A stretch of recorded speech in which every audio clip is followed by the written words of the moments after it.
And then this was something else that I wanted to say. It's something that's been on my mind, and I don't know if I made this video before, and like two of the previous the other videos, I may have mentioned something like this, but it's coming up in my spirit again for a reason.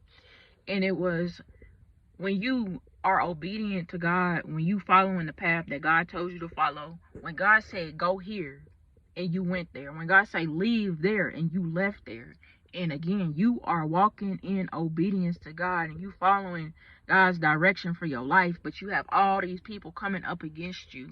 You know what I'm saying? You got these people that don't want to accept you, but guess what? You're accepted by God because you're being obedient to God, and therefore that's all that matters. So these people opinion, don't even pay no attention to it.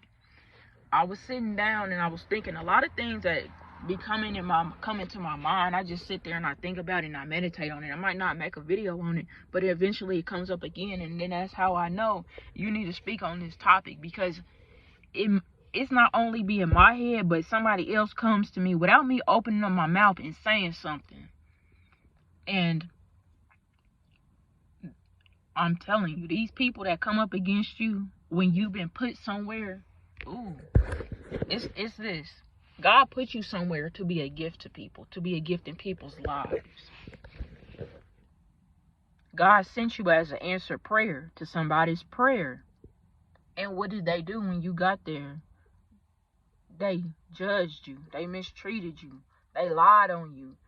They started a smear campaign. They got other people to come up against you. How can you come up against this? For the folks that's gonna see this video, how can you come up against somebody that you don't even know, somebody that you ain't never had a conversation with, that you never had an interaction with, but yet you're sitting there and you're listening to a group of people, because y'all all take part in group think, and don't none of y'all think for yourselves. Y'all come up against somebody that God put in a specific place for a specific reason, for a specific time.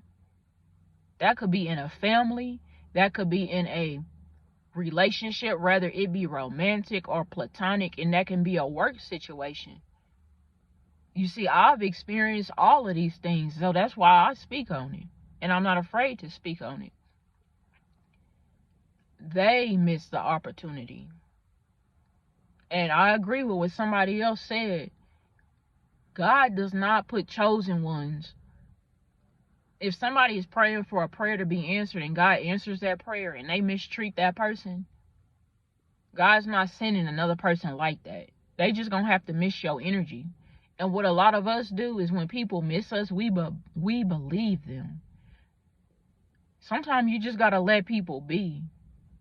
And if they miss you, oh well, you have to value yourself more than their emotions, because they didn't appreciate you the first time.